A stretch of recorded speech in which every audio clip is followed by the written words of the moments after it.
다음은 토론 시간을 갖도록 하겠습니다. 토론은 산업통상자원부 기획조정실장께서 진행하시겠습니다. 네, 안녕하세요. 오늘 2023년도 산업기업 정책방향 토론회 사회를 맡은 산업통상자원부 최남호 기획조정실장입니다. 오늘 토론은 복합위기상황 산업대전환으로 돌파라는 주제와 스타트업 코리아 미래를 만드는 글로벌 창업대국이라는 두 가지 주제로 진행을 하겠습니다. 각 주제별로 먼저 이 민간 전문가분들께서 발제 말씀을 하실 거고요. 이에 대해서 정부와 기업의 대응 방향을 듣는 방식으로 진행을 하겠습니다. 발언하실 분들은 그 내용이 잘 전달될 수 있도록 발언하실 때 마스크를 벗고 말씀하셔도 된다는 사실을 먼저 말씀드리겠습니다. 자, 첫 번째 토론 주제입니다. 복합위기 상황, 산업대전환으로 돌파가 되겠습니다. 앞서 산업부 장관님이 발표하셨지만 내년도 우리 경제를 둘러싼 여건은 결코 녹록지가 않습니다. 수출과 투자도 모두 어려움이 예상되고 있고요. 또 러시아 우크라이나 사태 등 여러 가지 불안 요인들이 상존하고 있습니다. 이런 상황에서 우리 산업의 근본적인 체질 변화를 위해서는 무엇보다 산업대전환이 필요하다고 생각이 됩니다. 먼저 한양대학교 김우승 총장님 나와 계신데요. 산업부에서 발족한 그 산업대전환 포럼에도 참여하고 계신 것으로 알고 있습니다. 산업대전환이 무엇인지, 또 왜 필요한지, 그리고 중점적으로 추진해야 될 분야는 무엇인지에 대해서 먼저 설명 부탁드리겠습니다. 네, 감사합니다. 한양대학교 총장 김우승입니다. 대중님 반갑습니다. 네, 산업부 장관님께서 발표하신 그 내용 중에 산업대전환을 이제 언급하셨는데요. 그게 이제 시급하게 추진에 대한 이유는 우리가 이제 중국을 볼 때 생산 수출 기주로 우리가 활용했던 게 있었습니다. 과거 한 30년 성장 전략인데 그게 아마 이제 명을 다하지 않았을까 그런 생각을 해봅니다. 그리고 미중 패권 전쟁으로 인해서 글로벌 공급망이 붕괴되고 있는 상황이기 때문에 세계 경제 판도의 대변화가 수출로 먹고 사는 우리로서는 큰 위기에 직면하고 있다고 생각을 합니다.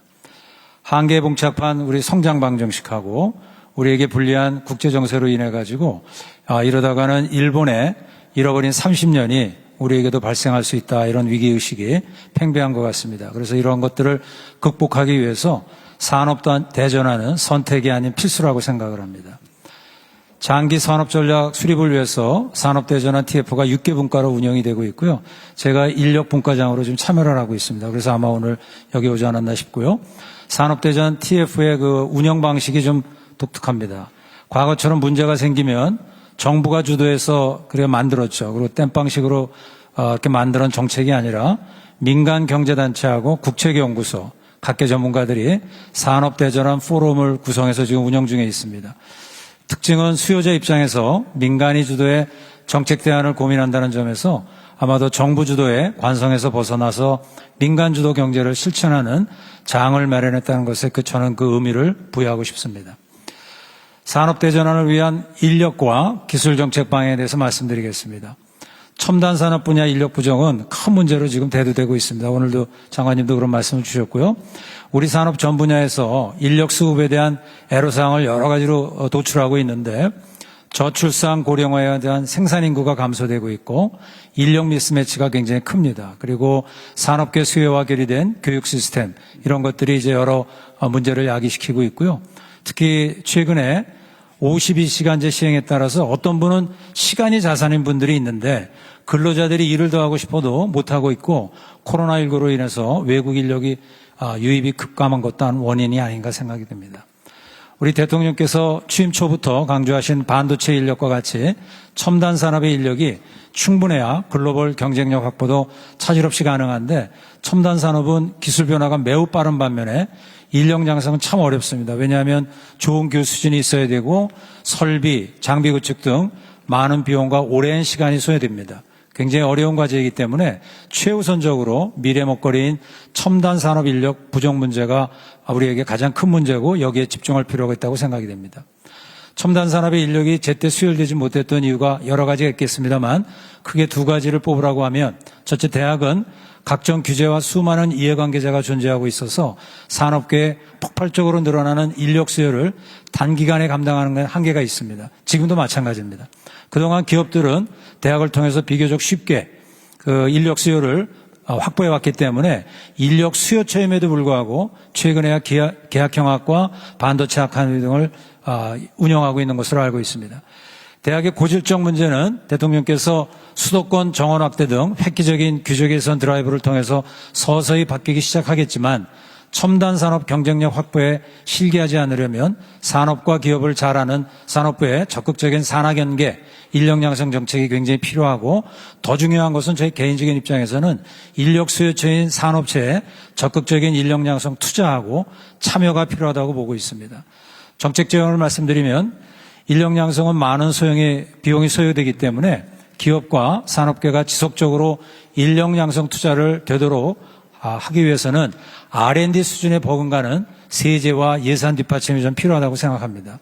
향후 산업계 인력 양성이 대학과 함께 양대축으로 발전할 수 있는 제도적 틀 마련도 중요한데 예를 들면 인력 양성은 예타를 좀 면제해서 10년 이상 장기 지원해야 효과가 나는 게 인력 양성입니다. 또한 중기분체부 장관님도 말씀 주셨습니다만 해외 우수인재 유치 정책 그리고 내부에서의 국제화도 저는 굉장히 필요하다고 봅니다. 기술 분야에 대해서 말씀드리겠습니다. 양적 투자 확대에 비해서 임팩트 있는 성과가 미흡하지는 않았는지 성찰해 볼 필요가 있다고 생각합니다. 우리나라 국가 R&D 투자는 100조 원을 돌파했습니다. R&D 투자 규모로 보면 OECD 국가 중에서 5위, GDP 대비 R&D 투자 비율은 이스라엘에 이어 2위입니다. 그러나 정부 R&D 투자가 얼마나 혁신적 성과를 거두고 있는지 재차 고민해야 될 때가 아닌가 생각합니다. 또한 정부 R&D 배분에 있어서도 형평성을 감안한 기업 지원의 성격을 그것이 좀 강하지 않았나 이런 것도 또 사실이 아닌가 싶습니다. 정부 R&D 지원의 70% 이상 투자되는 공공연, 대학 역시 정부 예산을 받아 기술 개발에만 그치지 않았나 반성할 필요가 있다고 생각합니다. 그 성과물을 활용해서 시장에서 성과를 거두는 것은 미흡했다고 생각합니다. 대통령께서 수시로 기술 혁신의 중요성을 강조하시는 만큼 우리나라가 글로벌 기술 혁신을 드라이브하는 목표를 가지고 R&D 투자 생산성을 높일 수 있는 새로운 투자 전략이 필요하다고 봅니다.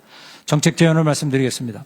사업화 지원 및 혁신적 주체에 대한 투자 강화로 조속한 성과 창조를 만들어내야 합니다. 그러기 위해서는 R&D 투입을 늘리는 것과 함께 R&D 성과를 늘리는 것도 굉장히 중요하다고 생각합니다. 기술 사업화 관련 R&D 투자에도 집중하여 그 결과로 수출 증대 및 좋은 일자리 창출을 이끌어내야 합니다. 이런 측면에서 혁신 역량이 있는 기업 및 연구기관에 정부 R&D 지원을 통한 기술 사업화를 바탕으로 해서 빠르게 성과를 낼 수 있도록 해야 합니다. 마무리하면서 아인슈타인이 얘기한 얘기를 제가 한번 얘기하겠습니다. 아인슈타인이 인세니티라고 해서 무모한 짓, 미친 짓 이렇게 얘기하는데요. 아인슈타인이 그런 얘기를 합니다. 무모한 짓이라는 것은 매번 똑같은 일을 반복하면서 다른 결과를 기대하는 것이다라고 말했는데 우리가 잘 음미해 볼 필요가 있다고 생각합니다. 감사합니다. 고맙습니다. 네.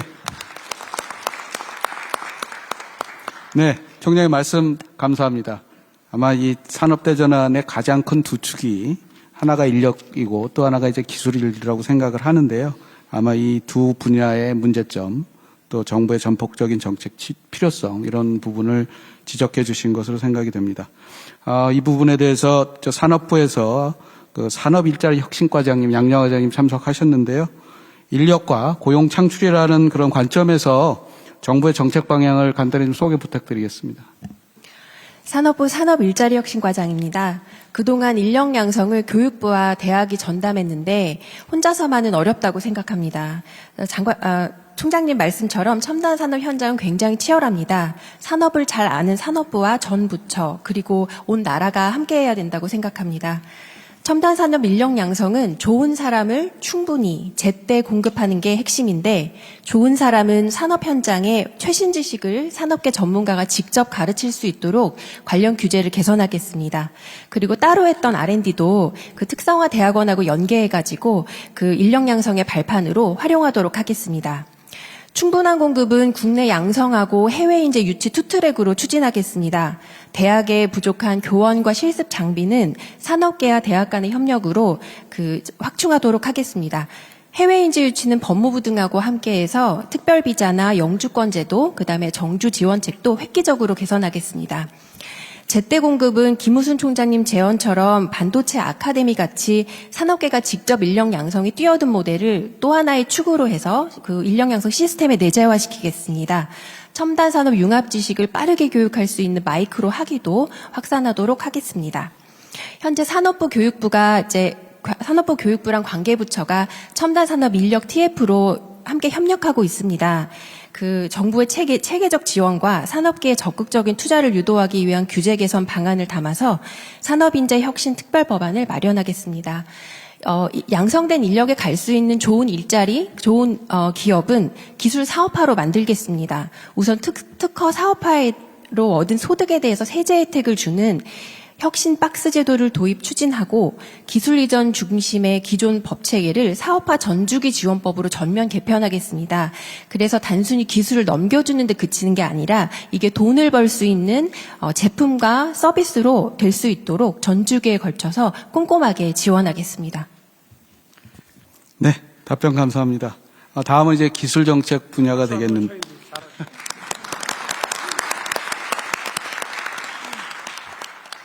네, 다음은 이제 기술정책 분야 되겠는데요. 김우순 중기부 기술혁신정책관님, 네, 우리 R&D 정책 전반적인 정부의 정책 지원 방향에 대해서 답변 부탁드리겠습니다. 중소벤처기업부 기술혁신정책관 김우순입니다. 총장님 말씀처럼 정부 R&D 투자가 얼마나 혁신적 성과를 거두고 있는지 지금은 고민할 시점입니다. 혁신적 성과가 나오기 위해서는 R&D 투자의 생산성을 높이고 기술 사업화 투자를 촉진해야 합니다. 중기부는 먼저 R&D 투자의 생산성을 높이기 위해서 시장과 민간 전문가 주도로 유망한 기업을 선별하고 초격차 등 전략기술 분야에서 시장성과 혁신성을 갖춘 기업에 집중하겠습니다. 또한 R&D 수행 과정에서 불필요한 규제를 혁파해서 기술 환경 변화에 제때 적응할 수 있도록 연구의 자율성도 높여나가겠습니다. 아울러 우수한 성과를 내는 기업에 대해서는 스케일업 R&D, 벤처 투자, 보증 연계 등 후속 지원을 강화하고 정부 조달 등으로 시장 창출도 뒷받침하겠습니다. 두 번째로 도전적인 기술사업화 투자 촉진을 위해서 대학과 연구기관이 기술사업화의 중심축이 되도록 실험실 창업을 활성화하고 해외 VC, 글로벌 대기업 등과 함께 창업한 기업이 해외 창업 생태계에 안착할 수 있도록 지원하도록 하겠습니다. 또한 테크브릿지 등과 같은 기술거래 플랫폼을 수요자 관점으로 고도화하고 기술 도입 시 사업화 기획에서부터 상용화에 이르는 전 과정을 이전된 기술이 신속히 사업화될 수 있도록 지원하도록 하겠습니다. 기술사업화 정책은 여러 부처가 관련되어 있습니다. 산업부, 과기부, 교육부, 특허청 등 범부처 협업을 통해 정책의 시너지를 낼 수 있도록 최선을 다하겠습니다. 이상입니다. 네, 말씀 감사합니다. 그리고 이인실 특허청장님도 오셨는데요. 이 기술과 인력이라는 관점에서 보면 이 지식재산도 그 역할이 굉장히 중요하다고 생각이 됩니다. 특허청은 내년에 이제 어떤 정책을 어떻게 추진하실 계획이신가요? 네, 반갑습니다. 이인실 특허청장입니다. 산업 대전환이라는 주제에서 말씀을 드리겠습니다.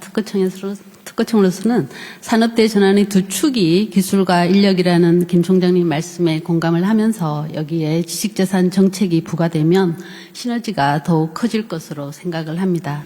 먼저 기술 측면에서 기술 사업화 지원을 통해서 첨단 산업 분야의 R&D 전 주기에 특허 빅데이터 활용을 전면적으로 확대할 필요가 있습니다. 특허청이 보유하고 있는 5억 3천만 건의 전 세계 특허 빅데이터를 분석하면 주요 국가와 기업의 연구개발 동향이나 핵심 기술 선점 영역과 공백 영역을 확인할 수가 있고 이를 근거로 해결해야 될 기술 과제에 대한 정보도 파악할 수 있기 때문입니다. 실제로 대학과 공공연의 특허 기반 연구개발 전략 IP R&D를 지원한 결과 기술 이전율은 28% 향상되었고 로열티 수입은 4배에 이르는 등의 효과를 확인하였습니다.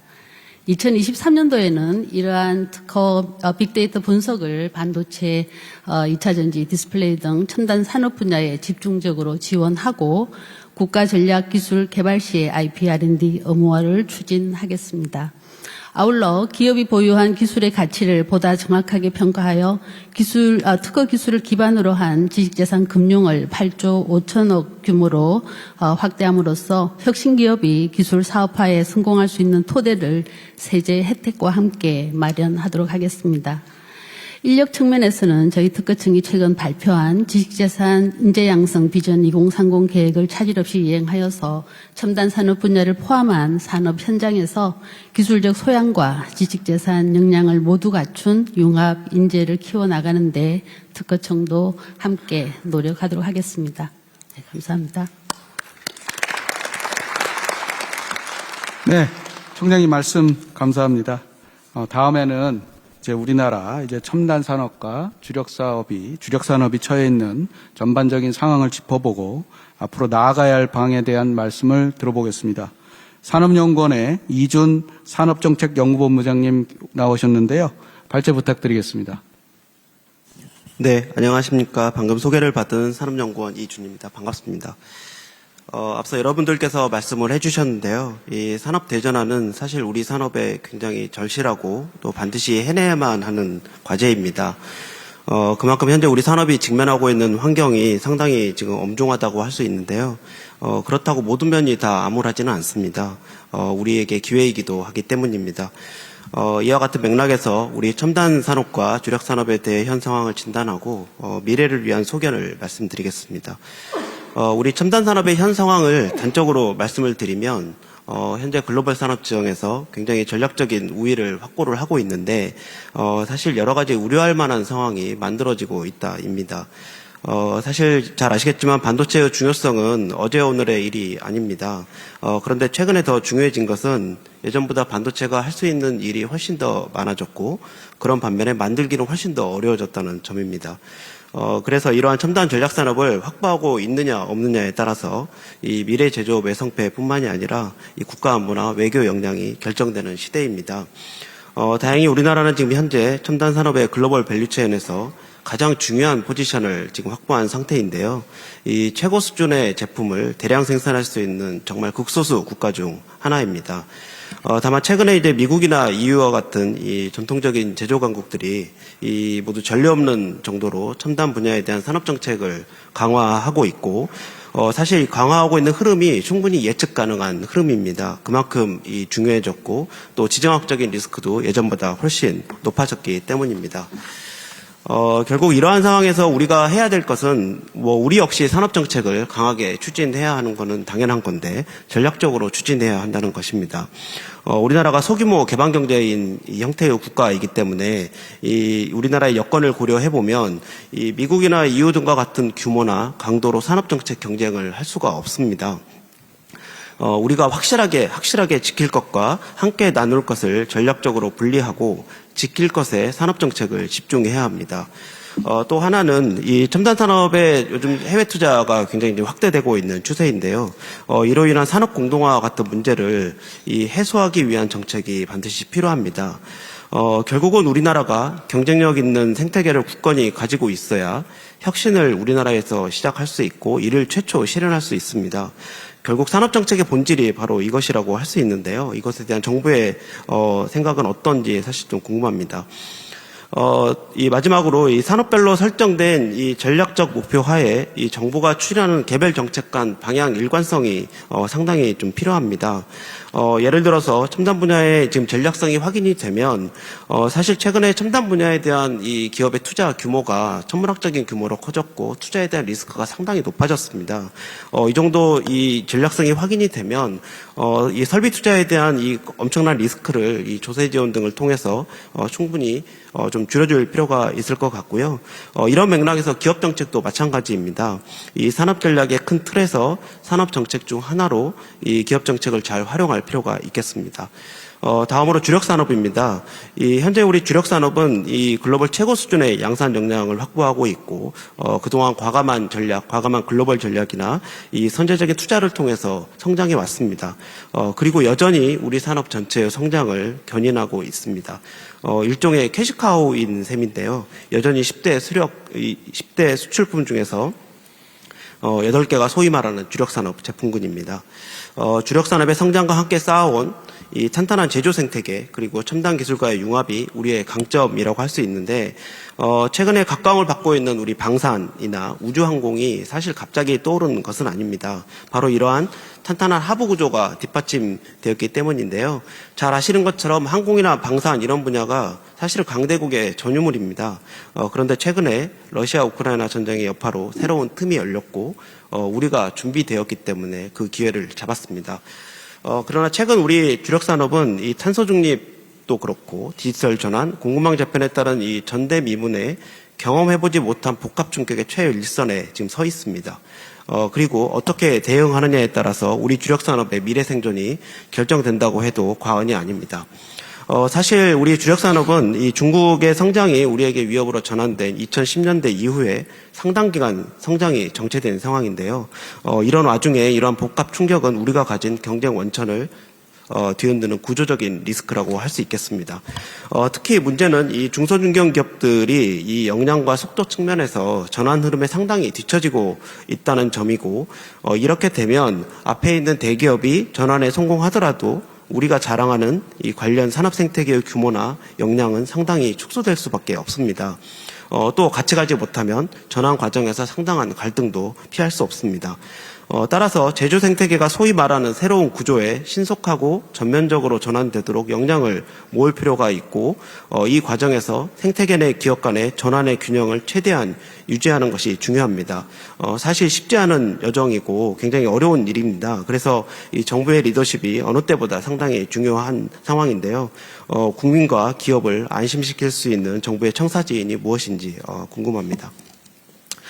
마지막으로 현재 싹이 트고 있는 방위산업과 관련된 내용입니다. 이 방위산업을 현재 우리 신성장 동력으로 만드는 것도 상당히 중요합니다. 그런 측면에서 보면 현재 우리가 가진 강점이 분명합니다. 이 민군 기술협력 생태계라든지 이 우방국과 산업협력을 매개로 한 전략적 접근이 같은 거를 적극적으로 좀 활용할 필요가 있고요. 이 혁신 기술의 확보라든지 부품 기술의 자립화, 인력 양성 등과 같은 기술 혁신 생태계를 차근히 준비할 필요가 있겠습니다. 네, 이상 첨단 산업과 주력 산업에 대한 발제를 마치도록 하겠습니다. 감사합니다. 네, 말씀 감사합니다. 본부장님 말씀을 들으니까 우리 산업을 둘러싼 전반적인 대내 환경 변화가 매우 엄중하다. 그래서 또 신속한 정부의 대응이 필요하다. 이렇게 이제 요약할 수 있을 것 같은데요. 산업정책을 담당하고 계시는 산업부 주영준 산업정책실장님, 정부의 그 앞으로 대응 방향이 어떻게 갈지 그런 부분에 대해서 간략히 말씀 부탁드리겠습니다. 네, 산업부 산업정책실장 주영준입니다. 이준 본부장께서 소규모 개방 경제의 현실을 감안한 전략적 접근이 중요하다고 하셨습니다. 이와 관련해서 중점 추진할 3가지 정책 방향을 말씀드리도록 하겠습니다. 첫째는 반도체 2차 전지등과 같은 첨단 전략 산업의 주도권은 반드시 지키도록 하겠습니다. 대통령께서 요즘 전쟁은 반도체가 한다고 말씀하신 바 있습니다. 국방과 같은 첨단 전략 산업에 대해서는 경쟁국 수준 이상의 재정 세제 지원이 공급될 수 있도록 노력하겠습니다. 이런 정부의 지원 규모와 속도도 중요하지만 기술과 인력 투자가 모이는 환경을 조성하는 것도 중요합니다. 세계 반도체의 혁신을 이끌고 있는 벨기에 아이맥 연구소와 같이 전 세계 인재가 모여서 연구하는 혁신 인프라를 국내에 구축해 첨단 기술, 첨단 인재, 첨단 투자가 국내에 집중될 수 있도록 노력하겠습니다. 둘째는 우리가 해외에 나가지 않으면 시장을 뺏기는 경우가 있습니다. 이러한 경우에는 국내의 고부가치 영역을, 해외에는 저부가치 생산 영역을 담당하도록 역할을 합리적으로 분담하는 마더 팩토리 전략을 중점 지원하도록 하겠습니다.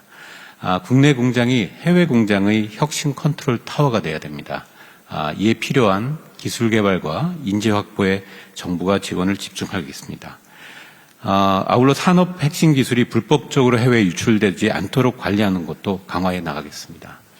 마지막으로는 일자리 유지와 지역 경제를 위해 국내에 꼭 필요한 주력 산업이 있습니다. 이 경우에는 AI 내재화와 그린화를 통해 첨단 제조 생산 기지가 되도록 지원하겠습니다. 노동 비용 상승과 같은 불리한 국내 여건의 극복을 위해 로봇 중심의 단순한 생산 자동화 단계를 넘어 AI 내재화를 통해 디자인, 생산 물류의 전 밸류 체인이 지능화되도록 지원하겠습니다. 또한 중국 아세안 국가에 비해 우리나라는 친환경적 생산 그리고 친환경 제품이 강점입니다. 강화되는 글로벌 환경 규제가 오히려 새로운 시장을 열 수 있는 기회가 되도록 저탄소 제품의 개발, 무탄소 에너지의 공급 확대, 최고 수준의 에너지 효율을 달성할 수 있도록 정부가 지원을 강화하도록 하겠습니다. 감사합니다. 네, 말씀 감사합니다. 이 첨단 산업 또 주력 산업을 아우르는 그런 전략적인 접근 방향에 대해서 말씀을 해주셨습니다. 이 첨단 산업과 주력 산업 분야는 사실 이 대기업, 중견기업도 많이 있지만 그보다 더 많은 수의 중소기업도 포진하고 있습니다. 이 말은 곧 중소기업의 경쟁력 강화도 굉장히 중요한 과제가 되겠는데요. 중기부의 김우중 지역기업 정책관님 나와 계시죠? 예, 이런 정책 방향 설명 부탁드리겠습니다. 네, 중소벤처기업부의 지역기업 정책관입니다. 이준 본부장님께서 제언해 주신 것처럼 우리나라가 첨단 전략기술 산업에서 확실하게 지킬 것을 지킬 수 있기 위해서는 기존 기업이나 대기업뿐만 아니라 혁신적인 중소 스타트업의 육성도 병행할 필요가 있다고 생각합니다. 이에 중소기업부는 초격자 스타트업 1000+ 프로젝트를 통해 시스템 반도체, 2차 전지 등 10대 초격자 신산업 분야를 선정하고 독보적 기술력을 갖춘 유망 스타트업을 1000개 이상 선별하여 향후 5년간 민간 공동으로 2조 원 이상을 투자해 나갈 계획입니다. 이를 통해 글로벌 신시장 선정 경쟁에서 우위를 확보할 수 있도록 뒷받침해 나가도록 하겠습니다. 또한 세계 최고 수준의 제조 경쟁력을 지속적으로 확보하기 위해서는 제조 현장의 스마트화에 정책 역량을 집중해 나가겠습니다. 먼저 국내 중소 중견 제조기업의 대부분이 대기업 부품 협력사인 점을 고려해서 대기업이 이끌고 중소기업이 동참하는 대중소 상생의 스마트 공장의 구축을 더욱 확대해 나가겠습니다. 둘째, AI 빅데이터 기반의 실시간 공정 제어가 가능한 고도화된 스마트 공장 비중을 현재 23% 수준에서 2027년 임기 말까지 40% 이상으로 끌어올리겠습니다. 다음 셋째로 개별 공장 수준을 넘어서 공급망상의 해박 기업을 하나로 묶어 데이터 기반으로 상호 연결하여 최적화된 공급망 관리, 품질 고도화를 추진하는 디지털 클러스터, K스마트 등대 공장 같은 선도형 모델도 구축해 나가도록 하겠습니다. 그리고 마지막으로 글로벌 공급망, 디지털화, 탄소 중립 등 환경 변화에 취약한 업종을 중심으로 미래 유망 산업으로 사업 및 구조 전환 지원을 강화해 나가겠습니다. 특히 구조혁신지원센터를 활용하여 사업, 노동, 디지털 전환을 통합 지원하고 사업전환 자금도 연간 약 2,500원 수준으로 지원해 나가도록 하겠습니다. 또한 중소기업의 신사업 진출 및 선제적 대응 지원을 위해 사업전환 범위 및 지원사업 확대를 위해서 사업전환 촉진법 개정도 추진해 나가도록 하겠습니다. 네.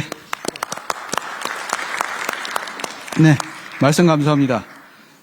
지금까지는 주로 이 정부의 정책적 대응 방향에 대해서 많이 들었고요. 그럼 이제 우리 기업에서는 이런 대내의 불확실성에 실제로 어떻게 대응하고 있는지 한번 살펴보겠습니다. 마침 한국전지산업협회 전영현 회장님 나와 계신데요. 한 말씀 부탁드리겠습니다. 예, 한국전지산업협회 회장을 맡고 있는 전영현입니다. 우선 2차 전지를 비롯한 첨단 산업의 육성을 위해 항상 산업계의 목소리에 귀 기울여 주시고 아낌없는 지원을 해주시는 대통령님과 산업부 장관님께 다시 한번 감사의 말씀을 드리겠습니다. 지난 11월 1일에는 산업부 장관님과 함께 민관 합동으로 2차 전지 산업 혁신 전략을 발표했습니다. 민관의 협력하에 안정적 배터리 공급망 확보, 건실한 국내 산업 생태계 구축 등의 핵심 과제를 확실히 이행해 나가도록 하겠습니다.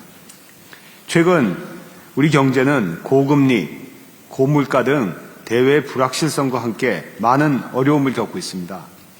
이러한 상황 속에 산업계의 중요한 역할은 안정적으로 수출과 투자를 확대해 나가는 것이라고 생각합니다. 우리 2차 전지 산업은 원래 어려운 경제 여건 속에서도 매출액, 수출액 등 주요 지표에서 최고의 실적을 기록했습니다. 배터리 3사의 매출액은 지난 3분기에 이미 지난해의 총 매출액을 경신했으며 2차 전지 수출액은 역대 최대인 약 100억 불에 이를 것으로 예상하고 있습니다. 내년 실적도 긍정적으로 생각되고 있습니다. 기투자한 국내 신규 설비들이 준공되며 23년 수출액은 사상 처음으로 100억 불을 넘어설 것으로 예상됩니다. 초격차 확보를 위한 국내 투자도 적극 추진해 나가도록 하겠습니다.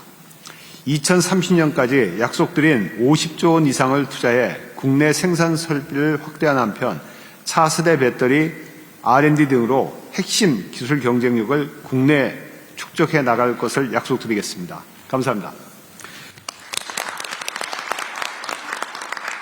네, 말씀 감사합니다.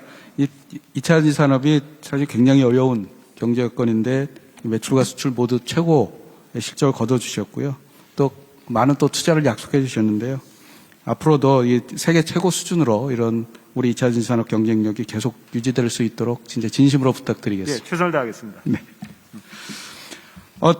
다음은 이제 원전을 비롯한 우리 에너지 산업도 우리 이제 미래의 먹거리로 꾸준히 육성해야 하는 분야가 되겠습니다. 에너지 글로벌 산업 전문가이신 우리 김희집 컨설턴트님, 에너지 분야를 둘러싼 전반적인 구조적인 변화, 또 우리 에너지 산업이 그 변화를 어떻게 활용해야 되는지 발제 부탁드리겠습니다. 네, 감사합니다. 에너지 산업의 글로벌 변화를 연구하는 김희집입니다. 먼저 글로벌 동향에 대해서 말씀드리겠습니다. 에너지 산업은 GDP 기준으로 봤을 때 우리 인류가 영위하는 산업 중에 가장 큰 산업입니다. 그리고 또 에너지 산업은 미래 유망 산업으로 항상 손꼽히는 아주 중요한 그런 산업입니다. 이런 거대하고 중요한 산업이 여러분 아시다시피 기후변화, 탄소 중립으로 수백 년 만에 아주 큰 변화를 지금 겪고 있습니다. 화석 연료에서 기본적으로 재생에너지 그리고 원자력으로 이 에너지가 근본적으로 변화하는 그 변화를 겪고 있습니다. 최근 러시아의 우크라이나 침공은 이 화석 연료의 가격을 또 너무 높여가지고 이러한 변화는 더욱 가속화되고 있다 이렇게 말씀드릴 수 있겠습니다. 따라서 유럽을 비롯한 전 세계는 에너지 안보 아주 키워드가 되고 있고요. 이 에너지 안보를 위해서 에너지 자립을 어떻게 하면 더 달성할 수 있는가 초점을 두고 있습니다. 대한민국의 신성장 동력으로서 에너지 산업을 보면 우리나라는 에너지 자립에만 머무를 것이 아니라 이것을 수출에 아주 크게 공헌할 수 있는 그런 산업으로 육성해야 된다고 생각을 하고 있습니다. 대한민국 에너지 산업은 그동안 다른 산업의 발전만을 후방에서 지원해주는 그런 후방 지원 산업이었는데요. 이제는 세계적인 역량을 갖춘 산업들이 많이 있기 때문에 이제 수출에서 크게 성과를 내서 우리 국가에 공헌을 해야 된다고 생각합니다. 그리고 수출을 할 수 있어야만이 진정으로 글로벌 경쟁력을 갖고 있는 것을 입증해 보일 수 있는 그런 산업이라고 생각합니다. 한 세 가지 영역이 있겠는데요. 먼저 첫 번째는 원자력 수출입니다. 제가 2달 전에 유럽에 있는 국제에너지 기구를 갔었는데 대한민국이 다시 원자력을 하는 것에 대해서 많은 칭찬을 들었습니다. 아주 기쁜 일이고요. 또 한 달 전에는 UAE에 방문을 해서 바라카 원전을 갔었는데 24조 수출을 하고 있는 그 현장에서의 감동은 정말 한 국민으로서 아주 벅찬 감동이었습니다. 지난주에는 제가 또 베트남을 가서 에너지 워크숍을 했는데 베트남에서도 이제 원전에 대해서 아주 많은 질문을 해오고 있었습니다. 이제 전 세계 많은 국가가 에너지 안보와 자립을 위해서 이렇게 원전에 많은 관심을 갖고 있습니다. 이 원전을 다시 부활시킨 대통령님께 정말 감사드리고요. 국민의 한 사람으로서. 그리고 현재 많은 노력을 기울이고 있는 산업부 장관, 산업부 직원들께도 경의를 표합니다. 계속 집중적이고 선제적인 노력을 해주셔가지고 이 원전에서 아주 큰 수출의 성과를 이룰 수 있도록 부탁을 드립니다. 두 번째 영역은 해상풍력이 되겠습니다. 상식적으로 봐도 국토가 좁고 삼면이 바다인 우리나라에 가장 적합한 재생에너지는 해상풍력입니다.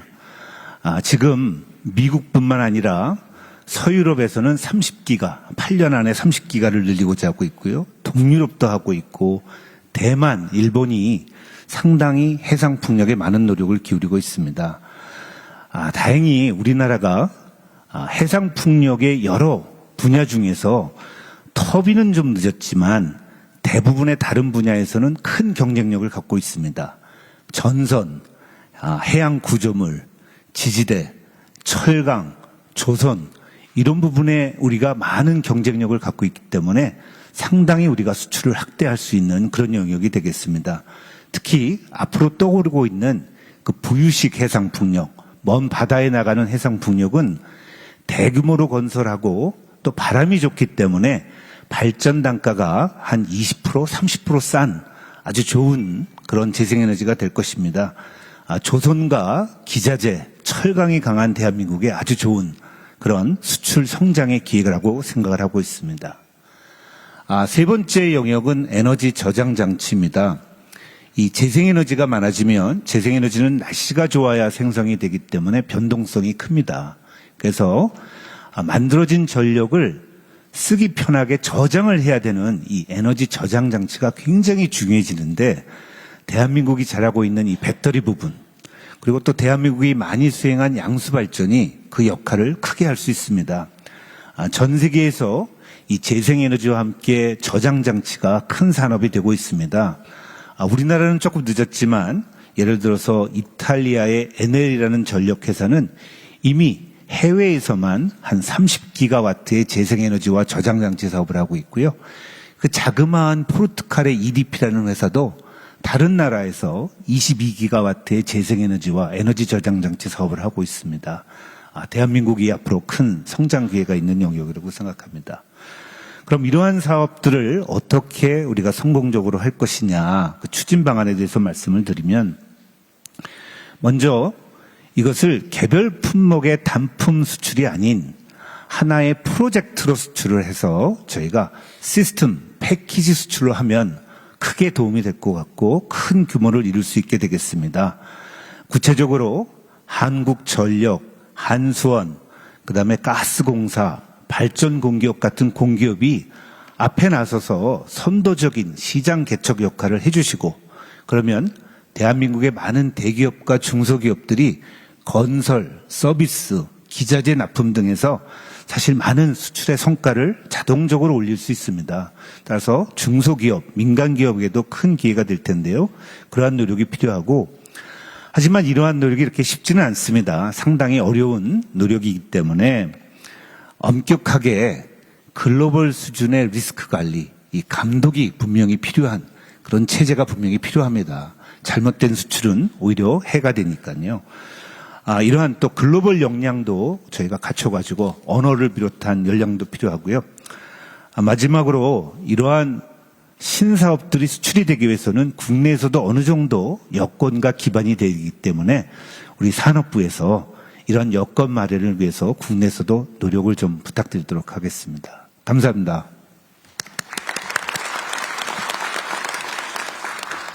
네, 말씀 감사합니다.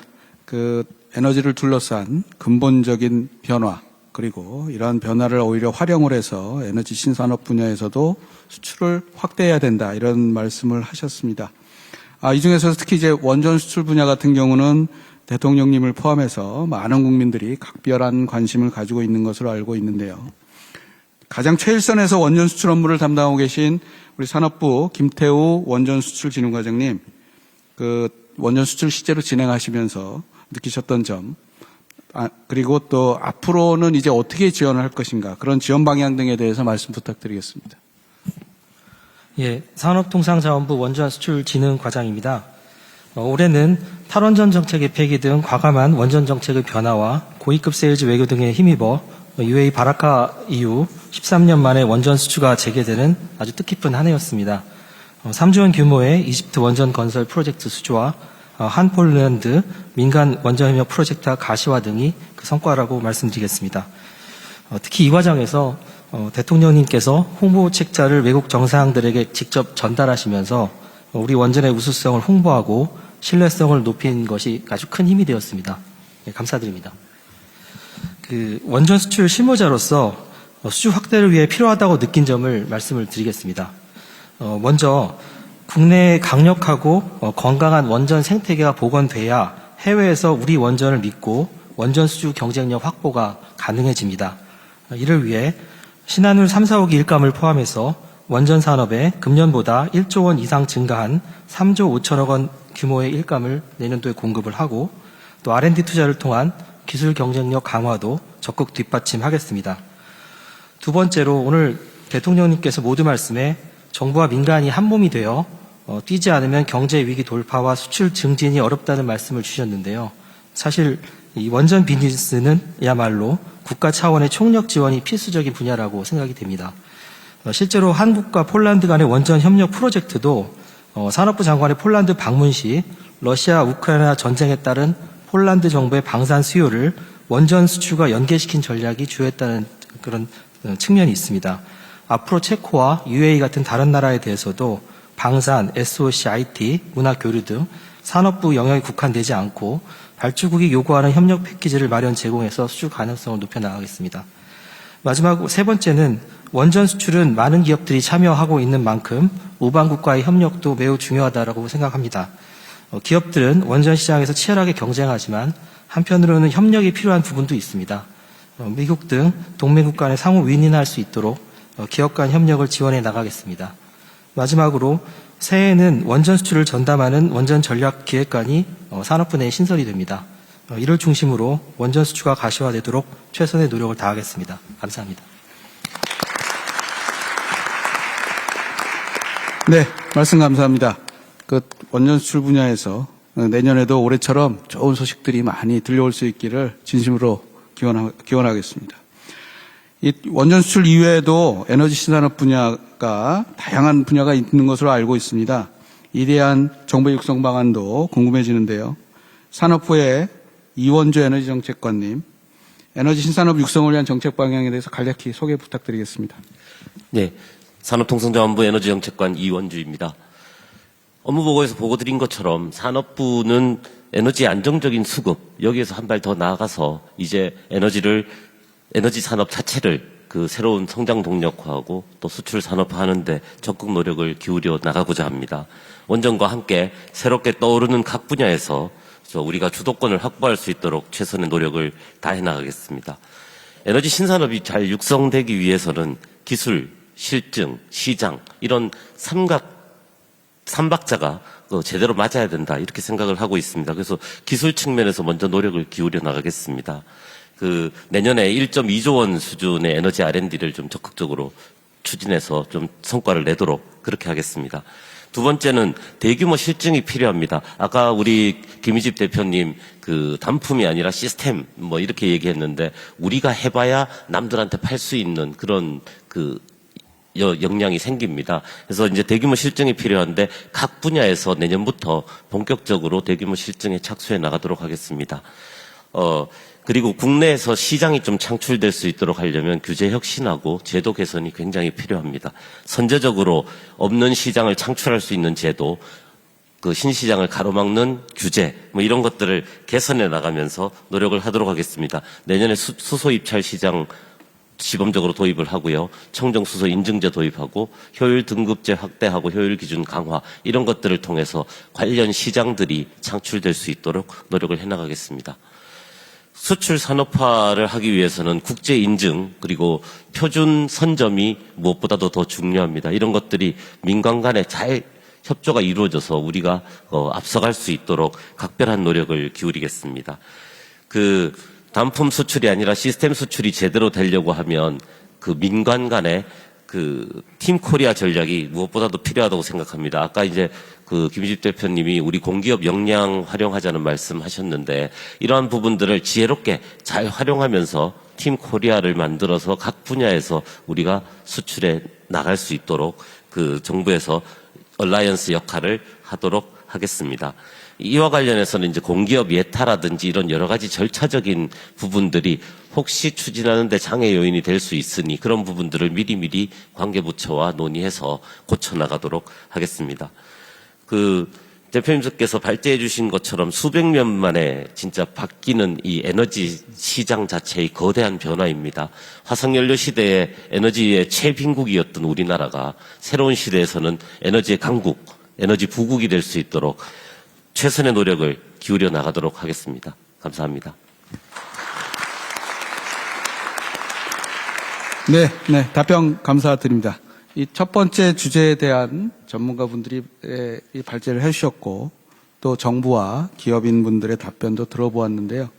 이 산업대전환 정책을 이끌고 계시는 이창양 산업통상자원부 장관님, 이에 대한 정부의 그런 정책 방향이라든지 내년도 업무 추진 실현 방안 등에 대해서 종합적으로 한 말씀 부탁드리겠습니다. 예, 오늘 좋은 말씀 많이 들었습니다. 평소 저희가 하고 있던 고민에 대해서도 좋은 지적을 해주시고 또 대안까지도 제안해 주셔서 상당히 저희한테 도움이 많이 되고 감사합니다. 제가 업무보고에서 대략적으로 말씀을 드렸습니다만 제가 몇 가지 더 강조하고 싶은 게 있습니다. 최근에 산업 진화가 너무 빠르게 진행되고 있습니다. 기술도 빠르게 바뀌고 경쟁 여건도 빠르게 바뀌고 있습니다. 산업계에는 이런 말이 있습니다. 한계 기업은 있어도 한계 산업은 없다, 이런 말이 있습니다. 산업은 계속 진화하면서 새로운 모습으로 우리 곁에 있게 되는데요. 이 산업의 빠른 진화에 저희가 빠르게 대응하지 않으면 도태된다, 이 생각을 저희가 하고 있고, 산업부에 있는 아마 산업을 담당하는 실무자들은 아마 매일매일 좀 서늘한 느낌을 갖고 아마 이 진화를 지켜보고 있다, 이렇게 생각이 됩니다. 예를 들면 조선 같은 경우에는 친환경 추진선 또 고부가치 레진선 같은 쪽으로 빠르게 바뀌고 있고, 자동차도 더 이상 기계가 아니고 기계에서 전자를 넘어서 이제 소프트웨어로 갔다가 이제 컴퓨터로 가서 AI로 가고 있는 그런 빠른 진화를 보고 있습니다. 또 많은 산업이 AI가 내재화되면서 새로운 모습으로 바뀌고 있습니다. 그래서 이런 산업의 진화 과정에 저희 산업부가 빠르게 대응해서 저희가 도태되는 일이 없도록 그렇게 노력을 하겠습니다. 두 번째는 이제 산업은 생태계 단위로 저희가 봐야 될 필요가 있습니다. 산업의 한 기업이 아니라 산업 전체의 경쟁력을 좌우하는 생태가 있는데요. 이 에코시스템 단위로 앞으로 경쟁을 높이지 않으면 아까 말씀하신 것처럼 글로벌 시장에서 선점하기 어렵습니다. 이 에코시스템 안에는 앵커 기업인 대기업도 있습니다만은 소부장 같은 아주 중요한 중소 중견기업이 있습니다. 이 두 개가 동시에 경쟁이 올라가지 않으면 한쪽 다리가 짧은 의자처럼 삐걱이게 되고 경쟁을 잃게 됩니다. 그래서 저희는 앞으로 이 산업정책과 중소기업 정책을 잘 얼라인해서 이 생태계 단위 경쟁이 강화되도록 하고요. 이게 아마 우리 아까 이준 부부장께서 말씀하신 아마 이 전환의 균형을 맞춰 나간다는 그런 개념으로 제가 생각됩니다. 제가 이 부분에 아주 노력을 많이 하겠습니다. 미시정책을 하는 저희 산업부는 이런 생각을 갖고 있습니다. 모든 답은 현장에 있다. 특히 미시정책은 더욱 그렇습니다. 그래서 내년에는 저희 산업부가 현장산업부, 야전산업부가 되겠습니다. 그래서 많은 간부들이 주기적으로 현장에 나가고 또 수출 현장에 나와서 애로를 해소하고 점검하는 쪽으로 그렇게 해 나가겠습니다. 이번에 저희가 화물연대 운송부에서 봤습니다마는 잘못된 관행이나 제도가 우리 경제의 효율성을 크게 낮춘다는 걸 제가 알고 있습니다. 그래서 앞으로 산업부도 법과 원칙에 따라서 엄정하게 고질적인 그런 잘못된 관행이나 제도를 고쳐나가는데 다른 부처와 함께 일조하도록 그렇게 노력하겠습니다. 이상입니다. 네, 말씀 감사합니다. 이것으로 첫 번째 토론 주제를 마무리하려고 하는데요. 대통령님 혹시 첫 번째 토론 주제 관련해서 말씀하실 사안 혹시 있으실까요? 오늘 산업부 중기부 업무보고 이 방식이 참 좋은 것 같습니다. 민관이 한 몸이 돼서 추진해야 될 일들인데 우리 국민께 드리는 업무 보고를 이렇게 민관이 함께 각자의 입장과 또 보는 그런 견해들을 이렇게 얘기하고 해서 국민들께서도 좀 든든해 하실 것 같고, 우리 여기 산업부나 우리 중기부의 공직자들이 제가 오늘 얘기하시는 것들을 다 보니까 아주 방향은, 문제의식은 정확하게 잡고 있는 것 같아서 저도 대단히 흡족합니다. 이제 문제는 내년에 이걸 어떻게 구현하고 추진해 나가느냐라고 생각합니다. 하여튼 여러분의 건투를 빌고 제가 한 가지 당부드리고 싶은 것은 오늘도 그런 말씀이 많이 나왔습니다만은 이런 국제 동향에 대해서 늘 하여튼 뒤떨어지지 않는 이걸 쭉 팔로우해 나가는 그런 국제 전문가로서의 우리 산업부와 중기부에서는 이 모든 공직자들이 그런 좀 자세와 또 자세를 갖추고 공부도 많이 해야 되지 않겠나 생각하고 또 이를 위해서 해외 출장도 좀 많이 다니고 그리고 수출 일선에서 일을 하고 있는 우리 국내 기업인들 또 우리나라에 와 있는 해외 기업인들하고 자주 만나고 포럼도 하고 뭐 꼭 장관 주제로 할 필요도 없습니다. 과장급, 국장급 단위에서 해도 좋고 이렇게 해서 세상 돌아가는 일에 나라 밖에 돌아가는 상황을 뒤떨어지지 않도록 잘 챙겨주시기를 당부드리겠습니다. 고맙습니다.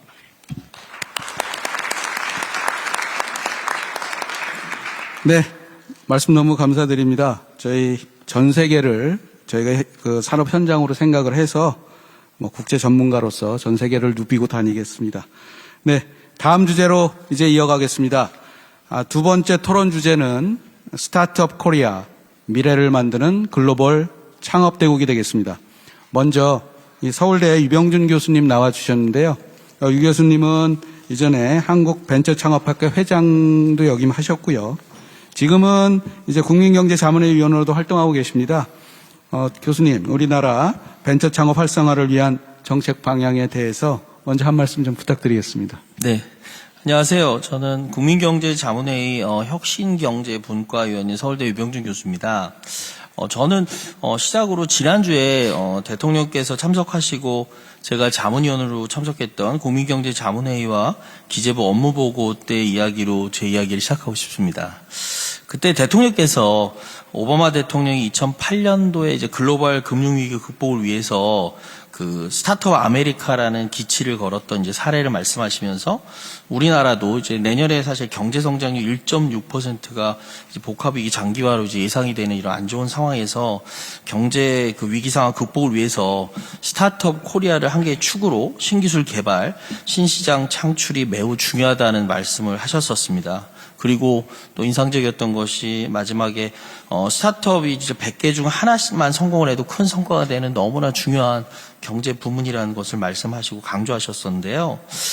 저도 이 서울대 제가 이제 벤처경영학과의 학과장을 역임하면서 저희 한 학생이 제가 맥주를 사줘서 얻어먹던 학생이 6년 만에 18개국에 진출한 4천억 기업 가치의 예비 유니콘을 이제 웹 유니콘 그 기업이 되는 걸 봤고요. 그 외에도 많은 학생들이 졸업하고 지금 그 유니콘의 꿈을 이어가고 있는 상황을 보면서 정말 이 창업 벤처가 이끄는 이 역동적 이 혁신의 성장이 우리 경제의 미래에 진짜 큰 희망이 될 거라는 생각을 하고 지금 열심히 그 학생들과 청년들과 창업기업들을 돕고 있는 일을 하고 있는데요. 이러한 것을 위해서 앞으로 이제 중요한 것이 그 정부가 민간이 주도하고 정부가 적극적으로 뒷받침하는 이런 노력을 해주는 것이 너무나 중요하다고 생각을 합니다. 오바마의 그 스타트업 아메리카의 그 핵심 그 정신 중에 두 가지가 민간 주도하고 이제 규제 완화가 되겠습니다. 이것을 위해서 오바마 정부의 스타트업 아메리카는 창업이 용이하도록 예를 들어서 일정 규모 이하의 기업에게 회계 공시, 그 규제 완화 등 규제를 완화해 줬고요. 그래서 기업하기 좋은 환경을 만들도록 노력을 해줬고, 그리고 잡스법이라는 것을 통해서 이제는 미국하고 영국에서 그 제3의 펀딩 방법이 된, 공식적으로 이제 제3의 펀딩 방법이 된 크라우드 펀딩을 가시화시켜 주었고 활성화시켜 준 걸 도와주었습니다. 그래서 이러한 예들처럼 정부가 촉진자로서 역할을 우리 스타트업들을 위해서 해주는 것이 정말로 필요한 것이 아닌가라는 생각을 지금 하고 있습니다. 그래서 이런 노력처럼 우리 스타트업 코리아도 세계로 나가는 창업 기업을 지원하는 이런 선진국형 해외로 진짜 글로벌 진출하기 위한 벤처 투자 시스템을 더욱더 개선하고 이제 구축할 필요가 있고요. 그 다음에 혁신의 걸림돌이 되고 있는 아까 장관님도 말씀하셨지만 100개의 기업 중에 55개가 우리나라에서는 불법이라 사업을 할 수 없는 상황입니다. 그래서 이러한 기업들이 이제 규제를 벗고 우리나라에서 창업을 하고 세계로 뻗어나갈 수 있는 기회를 주셨으면 하는 생각입니다.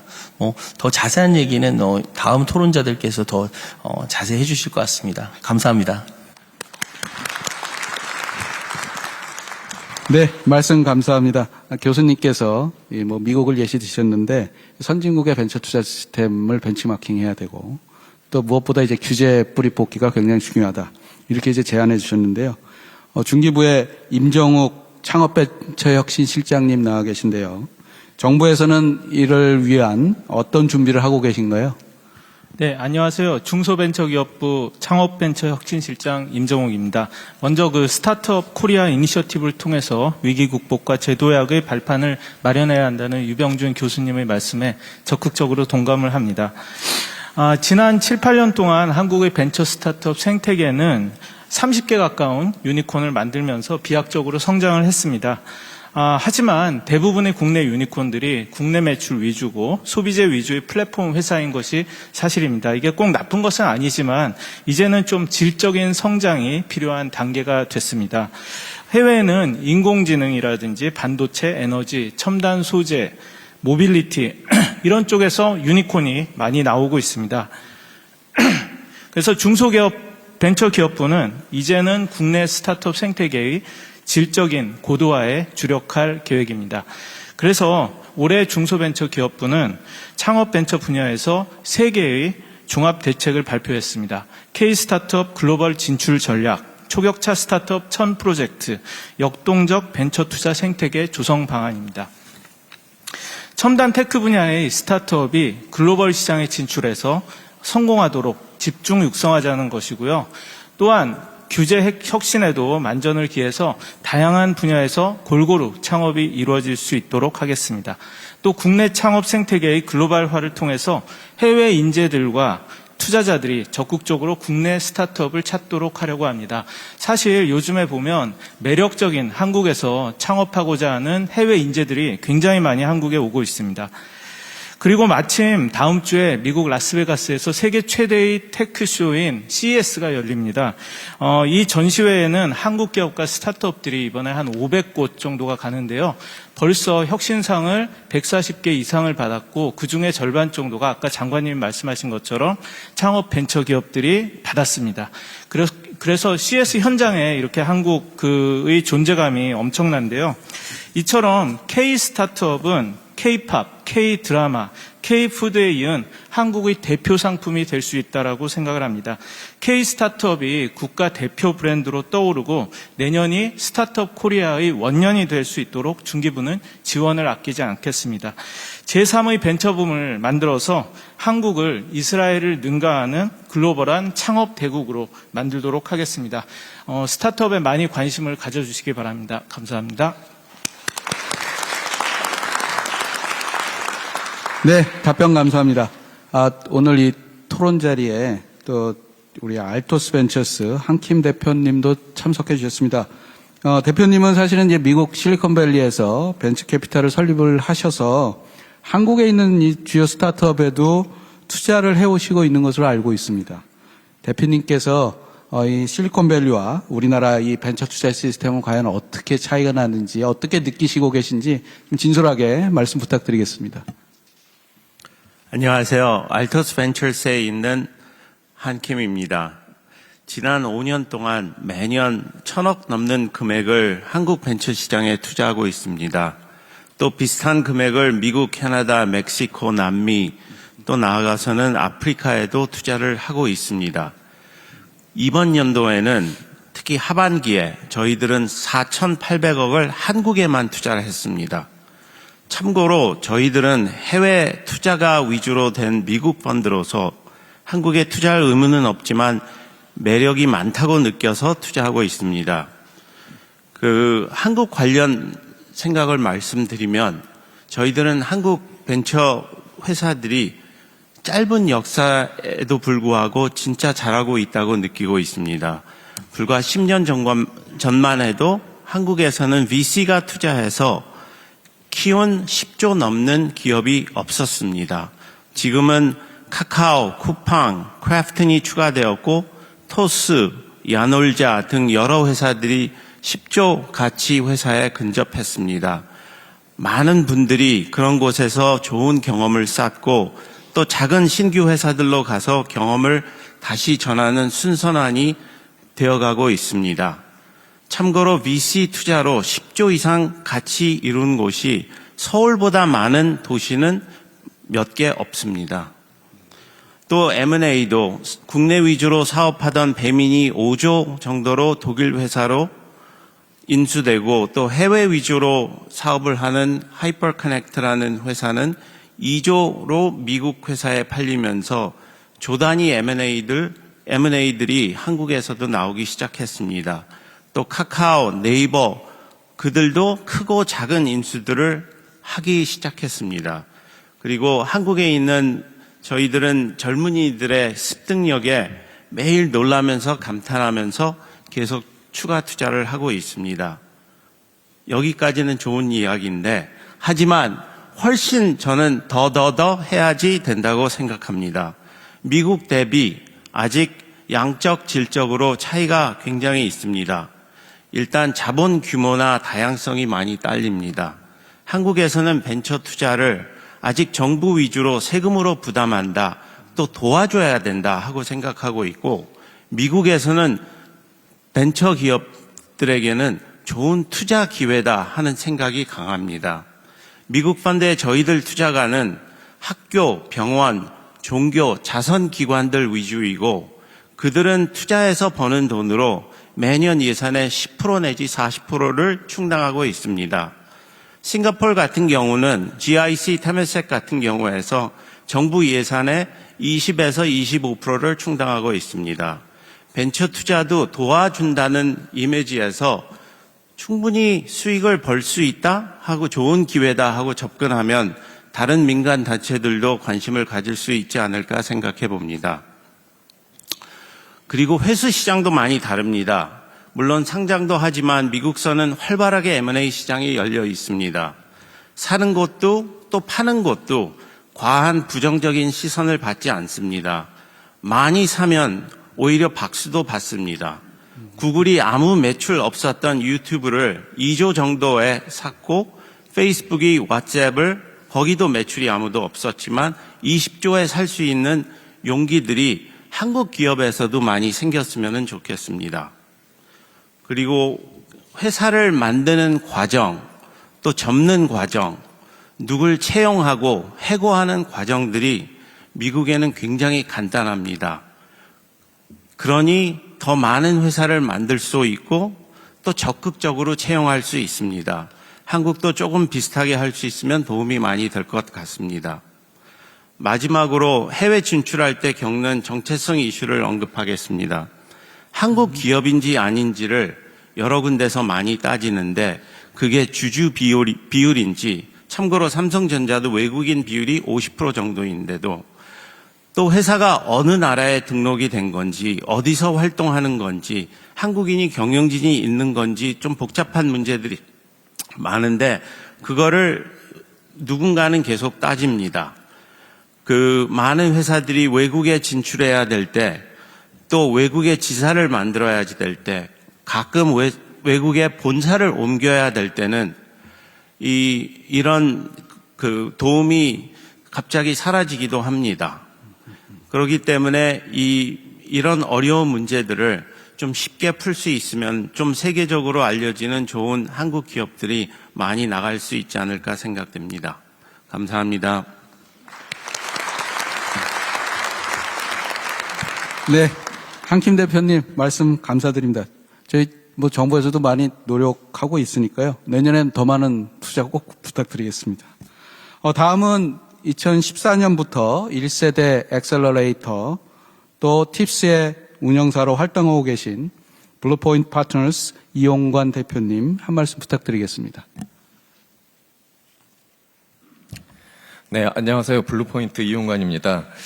저는 10년 정도를 그 대학에서 이제 공부를 하고 또 10년 정도는 그 기술을 가지고 창업을 하고 지금은 또 다른 10년을 이제 투자가로 지내고 있는데요. 이걸 하면서 R&D 과제에 대한 문제에 저도 학생일 때 그리고 창업일 때 그리고 지금 투자하는 기업에서 이제 R&D 과제들을 좀 직간접적으로 경험을 해왔는데요. 실은 앞에서 많은 분들이 김우성 총장님이나 또 중기부에서도 R&D 과제가 혁신돼야 된다라고 이제 말씀을 하는데 저는 이렇게 과제를 하면서 또 지켜보면서 약간 절반의 성공 또 절반의 아쉬움이 있다고 생각을 합니다. 그래서 저는 그 한 가지를 말씀드리려고 하는데요. 제가 블루포인트를 처음 하면서 팁스라는 스타트업 지원 프로그램을 처음으로 접하게 됐습니다. 근데 그 프로그램을 접하게 됐을 때 저의 첫 느낌은 되게 신박하다. 그리고 이거 우리나라에서 만든 거 아니다라고 생각을 했어요. 왜냐하면 우리나라에 있던 그 당시에 가장 큰 어떤 특징이 없었기 때문에 그게 뭐냐면 선발 권한을 보통은 정부의 산하 기관들이 가지고 있었는데 이걸 민간이 가지고 있는 되게 특별한 프로그램이었거든요. 지금 R&D를 혁신한다고 하는데 만약에 이것들을 정부의 지원 그 방향들이나 세부 조항들을 가지고 이걸 다 맞춘다고 하면 아마 이런 성과를 못 냈을 거라고 생각합니다.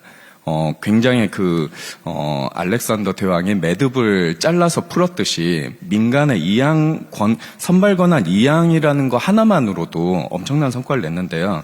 실은 민간한테 책임지고 선발하고 투자하게 하고 그걸 정부가 신뢰하고 과제비를 지원해 줬습니다. 이 결과로 굉장히 큰 민간 자본이 다시 들어오고 각 산업계 전문가들이 굉장히 많이 들어오게 됐죠.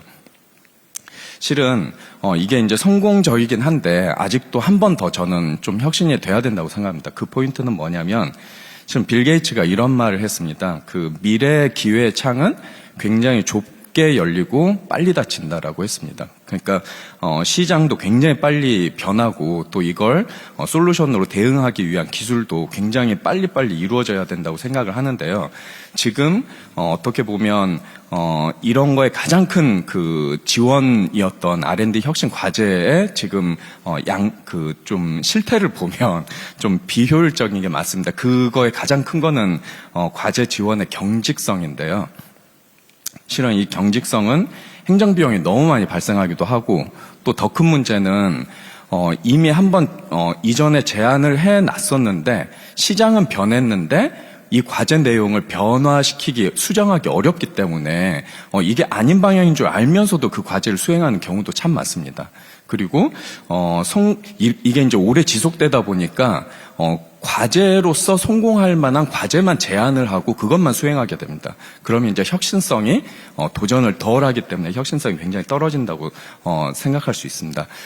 팁스가 1차 성공을 했던 이유는 핵심 철학이 선발의 권한의 민간 위임이었던 것을 비교해 보면 다음 버전은 저는 운영 자체도 민간의 자율성을 굉장히 높여주는 방향으로 가야 된다고 생각합니다. 미국의 경우에 대표적인 스타트업 지원 프로그램이 SBIR이나 STTR 같은 경우가 있습니다. 여기는 우리나라하고 되게 다른 어떤 항목이 하나 있는데요. 거기에 기업의 프로핏이라는 내용이 있습니다. 이 부분은 마음대로 써도 되는 내용입니다. 어떻게 보면 세금 가지고 이렇게 써도 되나 할 수 있지만 이런 과제 경직성을 극복하는 하나의 장치라고 저는 생각을 합니다.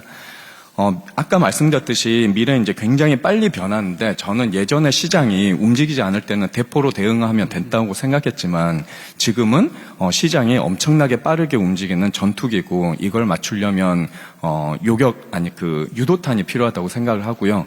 우리 지원 정책도 이런 유도탄이 잘 작용할 수 있는 그런 환경을 만들어주는 게 되게 좋다고 생각합니다. 많은 어떤 지원이나 장치가 필요한 것이 아니라 스타트업 생태계도 굉장히 신뢰도가 높아지고 기업 윤리도 많이 향상된 만큼 기업의 운영 자율성을 한번 믿어주시면 굉장히 효율성 개선에 도움이 되지 않을까 말씀드립니다. 감사합니다. 네, 감사합니다. 이 두 대표님 모두 사실은 일맥상통한 것 같은데요. 벤처 투자라든지 또 선별 과정이라든지 나아가 이제 운영까지도 민간이 좀 중심이 된 그런 그 체제를 좀 바꿔야 된다 이런 말씀을 하신 것 같습니다. 중기부의 박용순 창업정책관님 나와 계신데요. 이와 관련해서 정부는 어떤 정책을 준비하고 계신지 설명 부탁드리겠습니다. 중소벤처기업부 창업정책관 박용순입니다. 유병준 교수님이나 두 분 대표님 말씀의 방점이 민간 주도, 민간 중심, 민간 자율성에 있는 것 같습니다. 그래서 중소벤처기업부도 많은 정책과 제도를 민간 중심으로 바꿔 나가고 있는 중입니다. 이러한 변화는 예산이 들지 않으면서도 생태계 체질을 건강하게 하고 지속 가능하게 하는 굉장히 효율적인 방법이라고 생각을 합니다. 먼저 정부의 모태펀드 외에 민간 자금으로 조성되고 민간이 운용하는 민간 모펀드를 제도적으로 뒷받침할 예정입니다. 벤처 투자 제도에 있어서도 실리콘밸리 수준으로 선진화할 계획입니다. 예를 들어 창업 초기 기업 같으면은 투자를 받을 때 초기에 기업 가치를 판단하기가 굉장히 어렵습니다. 그러면은 우선 투자를 하고 후속 투자를 받을 때 기업 가치를 산정할 수 있는 컨버터블 노트, 그 다음에 투용자가 복합된 벤처 뎁 등 실리콘밸리식 투자 기법을 도입할 예정입니다. 그 다음에 이용관 대표님도 말씀을 주셨지만은 팁스 프로그램은 민간 엑셀러레이터나 벤처 캐피탈이 먼저 투자를 하고 선별을 합니다. 이후에 정부가 사업화 자금과 R&D를 지원을 하게 되는데 정부에서는 중기부에서는 내년에 이 팁스 프로그램을 더욱 확대할 예정이고 특히 신기술 딥테크 분야에서는 그러한 체제를 유지하면서도 기업당 지원 규모를 크게 확대할 예정입니다. 그리고 공공기관이 운영하는 청년창업사관학교가 있는데 이 청년창업사관학교도 민간이 직접 스타트업을 선별하고 운영할 수 있도록 점진적으로 바꾸어 나갈 계획입니다. 마지막으로 업무보고에서 장관께서 말씀하셨듯이 해외 VC가 운영하면서 국내에 투자를 하는 글로벌 펀드가 있습니다. 내년에 8조 원까지 그 누적 운용 규모를 확대할 계획이고 중동이나 유럽 등의 그 자금도 유치하고 네트워크를 넓혀가면서 우리 스타트업 생태계가 그 전 세계적으로 주목받는 생태계가 되도록 노력을 하겠습니다. 네, 감사합니다. 네, 답변 감사드립니다. 좀 주제를 좀 좁혀서 이 벤처기업 자본 투자 또 그런 자본 투자에 또 굉장히 민간 중심의 시스템이 중요하다는 데 좀 초점을 맞춰서요.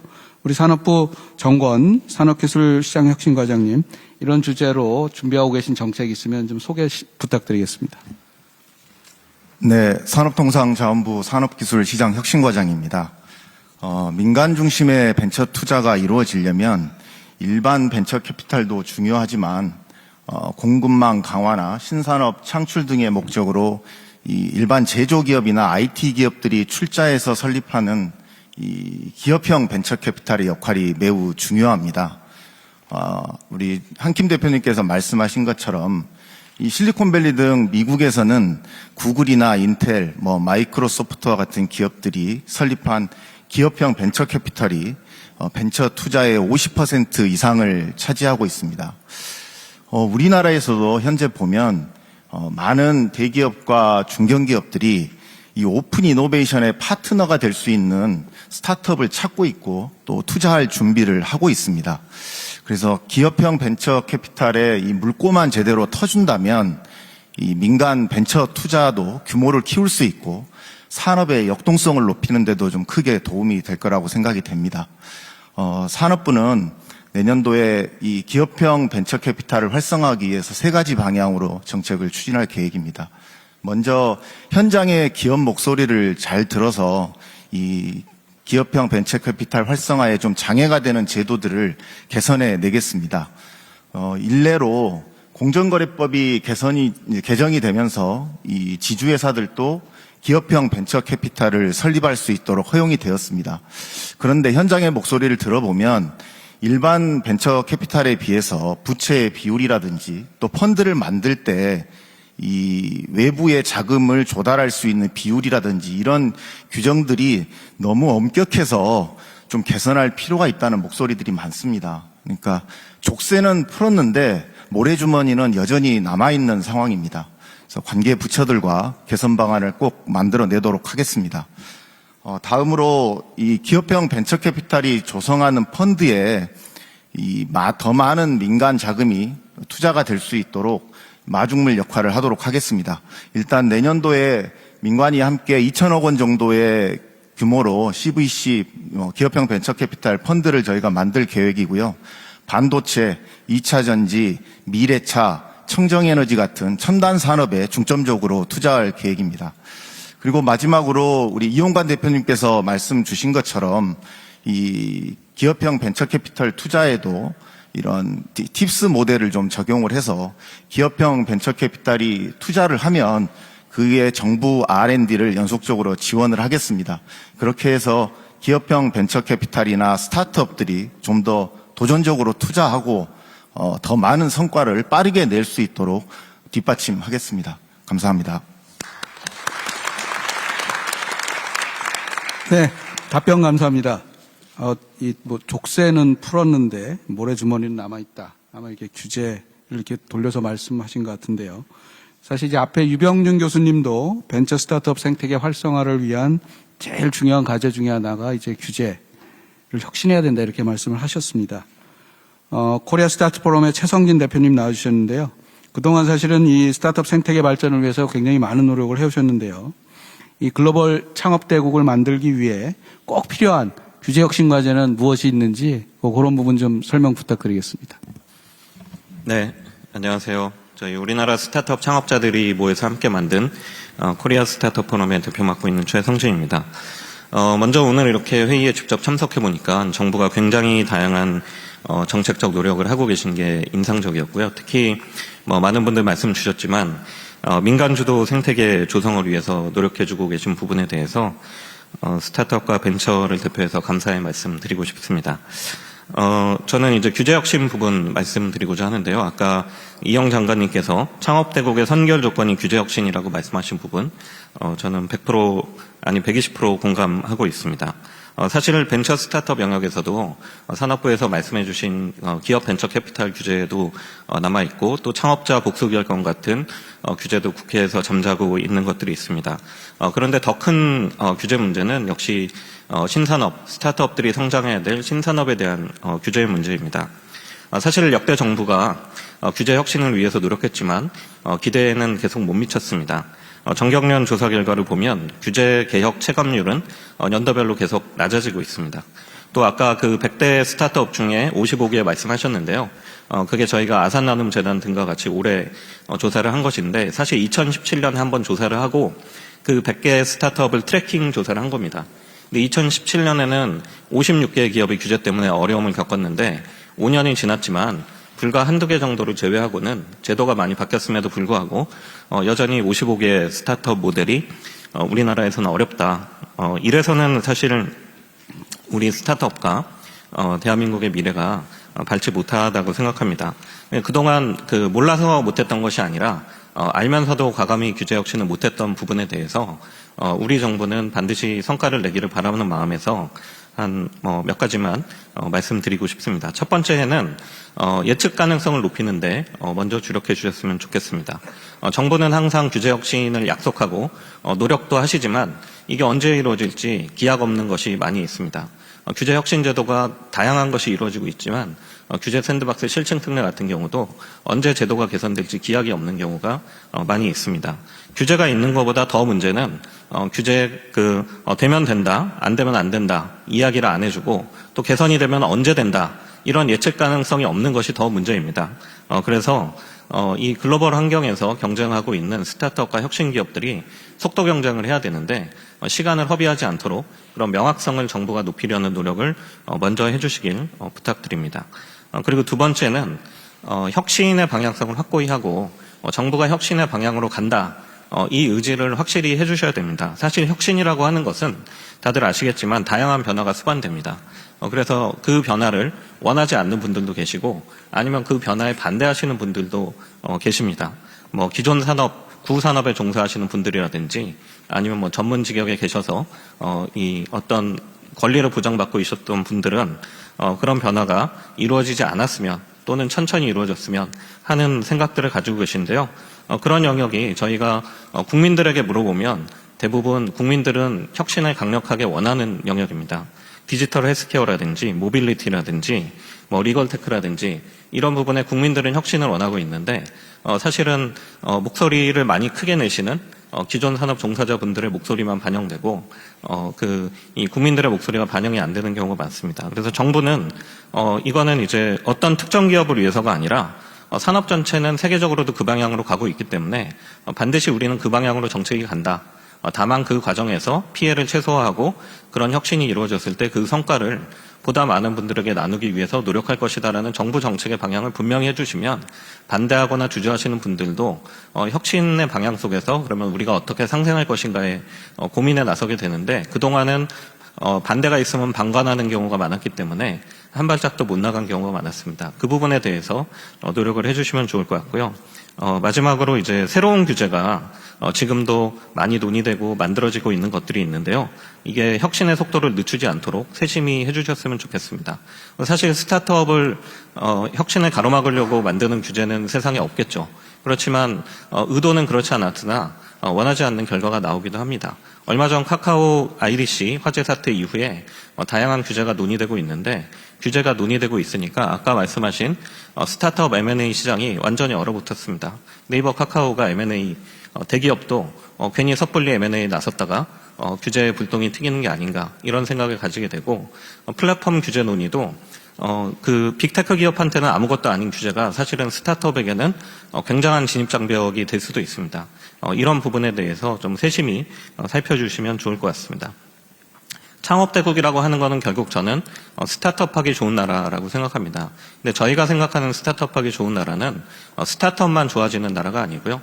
스타트업들이 하는 일이 우리 주변의 문제들을 해결하면서 크고 작은 혁신을 통해서 보다 많은 사람들이 행복해지게 하는 것이 스타트업의 역할이라고 생각합니다. 저희도 그런 목표를 위해서 뛰고 있으니까요. 앞으로 이제 규제 혁신을 고민할 때 저희 스타트업들과 혁신을 바라는 국민들의 목소리를 먼저 귀 기울여 주시기를 부탁드리고요. 마지막으로 대통령님께 한 가지 부탁드리고 싶은 것은요.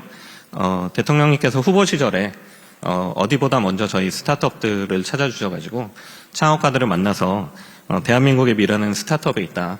직접 말씀해 주셔서 저희가 굉장히 감사한 기억으로 기억하고 있는데요. 그 취임 이후에는 그런 기회가 없었어서 신년에 저희 창업가들하고 스타트업 생태계에 계신 분들 많이 초대 한번 해주시면 또 저희가 굉장히 격려와 응원이 될 것 같습니다. 네, 좀 부탁드리겠습니다. 감사합니다. 네, 대표님 말씀 감사합니다. 질문 받고 답변한 것도 지금 다 기억이 납니다. 하여튼 새해 스타트업 기업인들 한번 다시 만나서 또 작년하고 비슷할지 모르겠습니다만은 현장에서의 애로사항이라든가 이런 걸 다시 한번 경청하도록 하겠습니다. 네.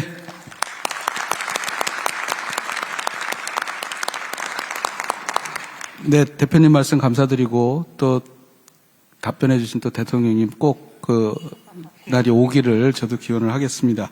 역시 규제 혁신 굉장히 중요한데요. 이 민간 기업의 규제 혁신을 지원하기 위해 정부는 이제 규제 샌드박스 팀이라는 그런 조직을 운영하고 있습니다. 그 이야기를 한번 들어보겠습니다.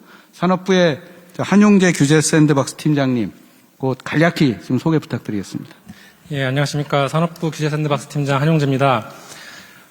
아까 최성진 대표님께서 신산업 진입 규제 개선에서 말씀해 주셨는데, 신산업 진입 규제 개선은 경쟁의 어떤 출발선에 서지 못한 기업들한테 사업 기회를 부여한다는 차원에서 혁신 성장이나 스타트업 코리아 구현에 있어서 매우 중요한 사항이라고 생각합니다.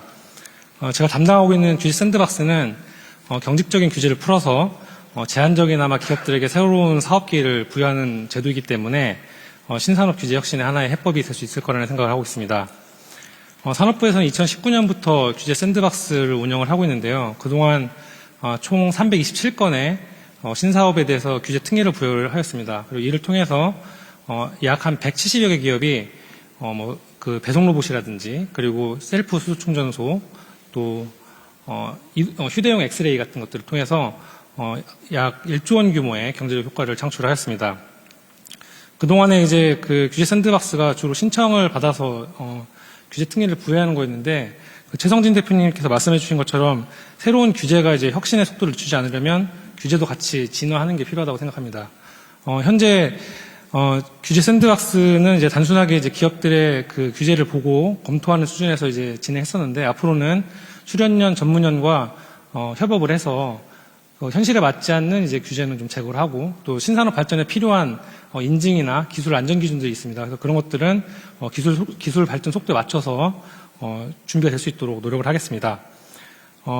그 최성진 대표님께서 또 이제 예측 가능성 말씀을 해주셨는데 결국에는 사업을 안정적으로 영위하기 위해서는 일회성으로 규제 개선으로 끝나면 안 되고 법령이 완벽하게 정비가 돼야 됩니다. 그래서 저희가 이제 그 법령 정비를 위한 노력을 많이 기울이려고 하는데 그 일환으로 기업이 일단은 규제 부처에게 법령 정비를 요청할 수 있는 법령 정비 요청제를 도입을 하려고 하고요. 그리고 관계 부처에서 열심히 노력은 하고 있지만 그 법령이 제때제때 잘 개정되기는 좀 어렵습니다. 그러다 보니까 정비가 좀 지연이 되는 법령들을 일괄적으로 처리할 수 있는 그 트랙이 필요한데 가칭 그 융합규제 특별법이라는 것을 제정을 해서 관계 부처들과 함께 규제 개선을 좀 발빠르게 이뤄나갈 수 있도록 노력을 하겠습니다. 혁신의 의지를 보여줘야 된다는 말씀에 참 깊은 공감을 하고요. 특히 이제 갈등이 사실은 규제 샌드박스를 운영하다 보면 크게 한계로 다가오는 부분이긴 합니다. 그동안 사실 여기서 말씀드리기 좀 애매하지만 이동식 반려동물 화장장이라든지 이런 것들이 이제 기존 사업자들과의 어떤 경업 관계 때문에 갈등이 치열하게 벌어지고 있는데 이런 부분에 대해서 그동안은 갈등 조정을 하는 능력이 좀 약간 부족했다면 앞으로는 이제 국무조정실하고 협업을 해서 갈등 해결형 규제 샌드박스라는 것도 도입을 하고 또 규제개혁위원회를 적극적으로 활용을 해서 그 문제에 대해서 좀 잘 적용해 나갈 수 있도록 하겠습니다.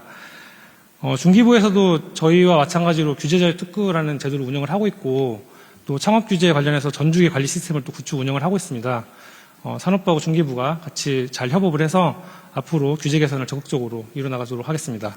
감사합니다. 네, 감사합니다. 이제 예정된 토론 시간이 다 막바지에 다다르고 있는데요. 지금까지 논의된 이런 벤처 스타트업 정책을 전체를 주관하고 계시는 우리 이영 중소벤처기업부 장관님의 말씀 한번 들어보겠습니다. 네, 중소벤처기업부는 항상 오늘이라는 시제랑 미래라는 시제를 함께 살아가고 있습니다. 왜냐하면 미래에는 성장을 해야 되는 기업들을 많이 포함하고 있기 때문이고 현재는 생존을 또 해야 되는 기업들을 포함하고 있기 때문입니다. 중소벤처기업부가 새 정부 들어서 했던 첫 번째 미션이 지난 정부의 재난지원금이 7번 지급됐는데 그 7번 재난지원금 총 금액의 73%인 23조 원을 지급하는 거였습니다.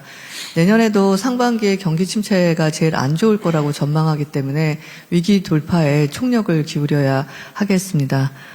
잘 하도록 하겠습니다. 그리고 이제 미래로 시야를 돌리면 디지털 경제 시대에서는 우리 대기업들 굉장히 인텔리전트한 디바이스를 갖고 있죠. 선박도 있고 자동차도 있고 스마트폰도 있고 이런 대기업들과 인터넷 시대에서 온갖 종목을 다 띄워본 그러나 전체 인프라가 성숙되지 않아서 소수만이 챔피언이 됐었던 우리 1세대, 2세대 벤처인들이 있습니다. 우리가 대기업이랑 중소기업이랑 벤처기업이랑 이렇게 다 힘을 합쳐갖고 나아간다면 전 디지털 경제에 이 정도 선수층이 있는 나라가 과연 몇 개나 될까가 늘 제 의아한 점입니다. 아마 5개 나라가 되지 않을 것입니다. 그러면 기술이라는 무기와 경험이라는 리그를 띄워본 이런 선수들이 대기업과 중소기업, 벤처인들이 스타트업이 모이면 승산이 있는데 왜 승산이 없고 이렇게 힘들까? 그 잔디 상태가 예전이랑 똑같고 그 심판이 하고 있는 그 룰이 지금 그냥 똑같아 버린 겁니다. 그러니까 뛰기가 굉장히 힘들어진 거죠. 그래서 그런 면에서 규제를 과감하게 개혁해야 된다라고 중소벤처기업부에서 인지하고 있습니다. 규제라는 것은 단지 인허가에 있지 않습니다. 규제라는 것은 새로운 것들 전체를 다 받아들이는 변화의 몸부림이라고 저는 생각을 합니다. 그래서 아까 민간 이양도 규제인데요. 지금 R&D부터 시작해서 모태펀드 대신에 민간 모펀드, 그리고 컴업이라는 페스티벌까지 지금 올해 다 민간으로 이양을 시작하고 있습니다. 그리고 이제 익숙한 것들과 결별해야 되는데요. 제가 장관이 돼서 저희 직원들한테 물은 건 대한민국 CEO가 대한민국의 사업자 등록증을 내고 대한민국에 있는 국적의 직원들을 뽑아서 대한민국에서 돈을 벌어서 유니콘이 되는 리그를 계속 뛰어야 될까? 근데 한킴 대표님도 비슷한 얘기를 지금 하고 계시는 거거든요. 그런 것들에 대한 전향적인 정의가 다시 또 매겨져야 되는 상황입니다. 제가 국회에 있을 때 CVC랑 복수결권을 직접 발의했던 의원 중에 하나였는데요. 정말 그 안에 있는 내용을 진행하기가 굉장히 힘이 들었습니다. 여하튼 긍정적인 것은 중소벤처기업부가 지금 말씀 주신 모든 문제를 인지하고 있다라는 것이고요. 미력 하나마 일단 스타트를 했고 관계부처와의 긴밀한 협조를 통해서 나아갈 의지가 있다라는 것입니다. 그래서 정부의 리더십이 예전과 다르게 속도감 면에서 그 정부의 선의와 어떤 공익적 헌신이 새로움의 변화를 따라갈 수 없다라는 부분에 대한 인정과 함께 정의 내릴 수 없는 모든 것들에 대해서는 자율권을 주는 쪽으로 변화한다면 대한민국 승산이 있어 보입니다. 여하튼 그 현장의 목소리를 많이 전달드리고 협조 드리도록 하겠습니다. 감사합니다. 네, 장관님 말씀 감사드립니다. 오늘 보고에는 이 성일종 국민의힘 정책위 의장님께서도 참석을 해주셨습니다. 의장님, 오늘 주제가 두 가지인데요. 이 두 가지 주제에 대한 토론에 대해서 한 말씀 부탁드리겠습니다. 네, 대통령님, 저보고 2분만 하라고 해서 이렇게 원고를 써왔는데요. 이거 안 하고, 오늘 현장에서 있었던 이야기 중심으로 잠깐 말씀드리겠습니다. 대통령님께서 디테일에 굉장히 강하십니다. 제가 모시고 선거할 때 여러 번 일을 해봤습니다. 우리 관료분들이 그걸 좀 아시고 이렇게 서포트를 좀 해주시면 좋겠다는 말씀을 드리고요. 제가 드리는 말씀은 정책하고 시장을 정말로 결합을 잘 해주십사는 말씀을 드립니다. 제가 정책위장을 하면서 산자부 모든 부처를 함께 업무 협의를 하고 또 함께 발표하기 전에 검토를 하고 그러는데 정말 뛰어난 부서 중에 하나가 산자부와 중기부입니다. 그 중에서. 그리고 현장을 그나마 띄고 규제가 있으면 공직자들이 가서 풀려고 하는 부서가 이 두 부서입니다. 다른 데는 규제를 안 놓으려고 하는데 반해서 정말 적극적인 행정을 하고 있다는 말씀을 드리고 또 왜 거기에 더 붙여서 이 말씀을 드리냐면 정책과 시장을 현장을 결합을 꼭 해달라고 하는 말씀 중에 하나는 뭐냐면 아까 김우승 총장님께서 R&D 말씀을 주셨는데 예를 든다면 우리가 10대 먹고 살 미래의 기술 중에 양자 기술이 들어가 있습니다. 그러면 이 양자 기술에 대해서 우리나라가 외국과의 기술 격차는 얼마인지 우리가 갖고 있는 인력은 얼마인지 기업의 양자 기술을 사용을 해서 하고 있는 기업 수가 얼마인지 우리나라 연구소는 어디인지를 파악을 안 하고 이것을 키우겠다 그러니까 정책과 시장이 안 맞고 있는 겁니다. 이거 수없이 지금 저희가 요청을 하고 있습니다. 정책위에서. 이뿐만이 아니고 다른 파트도 마찬가지입니다. 그래야 이것들이 정말로 윤석열 정부에서 성공하는 기업들이 나오고 여기에서 대한민국의 미래 먹거리가 나옵니다. 하나만 더 말씀드리면 아까 기술과 사람 얘기하시던데 사람도 그렇습니다. 기술자를 양성해야 되는데 우리가 화려한 정책은 있는데 그럼 어떻게 하고 있느냐라고는 현장을 잘 모릅니다. 삼성에 가면 소프트웨어를 2,600명씩 2년에 이렇게 길러내고 있습니다. 여기에서 훈련받은 사람들은 삼성에서 거의 채용을 하거나 다른 데 스카우트에 갑니다. 이 사람을 기르는 현장의 목소리를 우리가 돈을 어떻게 써야 될 건지에 대한 현장을 알질 못하면 저는 아무리 정책이 좋아도 정책을 잘 만들어 놨어도 현장하고 결합이 안 되기 때문에 이거를 우리 관료들이 정말로 결합을 잘 해주십사는 말씀을 좀 드립니다. 그래야 저희 당은 대통령님하고 함께 갑니다. 대통령님이 성공을 하셔야 저희 당이 또 집권을 하고 대한민국의 미래를 열어갈 수가 있습니다. 그래서 대통령님께서 퇴임하시는 2027년도에는 우리 국민소득이 4만 달러를 꼭 가야 되겠다. 그래서 당에서 그거를 발표를 했고 서포트를 하고 있습니다. 4만 달러 가려면 지금 우리가 새로운 성장 동력을 잡지를 않으면 안 됩니다. 원자력, 예를 들면 원자력 같은 이러한 그 기술들, 고부가가치와 새로운 국방산업 같은 이러한 분야의 새로운 산업을 우리가 육성하고 스타트업을 하지 않으면 안 되는데 여기에 반드시 좋은 정책과 더불어서 꼭 시장을 결합을 해 주십사는 말씀을 드립니다. 그래야 성공의 이 집행에 대한 또 정책에 대한 정책으로서의 집행에 대한 성공을 높일 수가 있습니다. 그래서 이 말씀을 좀 드리고요. 또 아까 그 바다 이야기를 옆에 계신 우리 김희정 교수님께서 말씀을 하셨는데 대통령님이 해상풍력은 저희가 가야 될 그 탄소 중립 시대에 굉장히 중요한 부분인데요. 바다에 여기에 두 가지 조건이 있습니다. 하나는 뭐냐면 어군 조사를 해야 합니다. 어군 조사.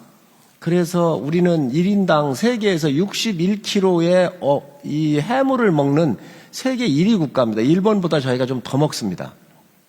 못 먹는 게 없습니다. 그런데 만에 하나 이게 무분별하게 삼면에 있는 바다에다 해상풍력을 설치했었을 때에 엄청난 이 어민들의 문제가 생길 수 있고 환경 문제가 나올 수가 있습니다. 그래서 어군을 다 조사하고 산란지를 조사해서 비교적 어류가 살지 않는 곳들에게 이런 곳에다가 설치 장소를 우리가 사전에 준비를 한번 해야 되고요. 두 번째로는 이 풍력의 날개가 길이가 약 한 100m 정도가 됩니다. 그래서 이게 돌아갈 때 소음과 진동이 굉장히 큽니다. 그래서 수서 생태계에 영향을 줄 수가 있기 때문에 제가 볼 때는 하여튼 시범단지에 10개든 5개든 해가지고 이에 대한 면밀한 모니터링을 통해 가지고 과학적으로 입증되었었을 때 수서 생태계에 영향이 없다라고 하거나 아니면 최소화하는 방법을 찾아가지고 저희가 이 정책을 세워야지 이거를 그냥 이 신재생 쪽으로 가기 위해서 마구 바다에다가 이 정책을 세웠었을 때는 굉장한 후유증이 있을 수 있고 설치비보다 해체하는 비용이 2~3배가 더 비쌉니다. 그래서 이런 부분들을 우리 산자부에서도 좀 더 세밀하게 좀 다듬어 주셨으면 좋겠습니다. 이상입니다. 세계적인 그 해상 풍력 기업들이 있습니다.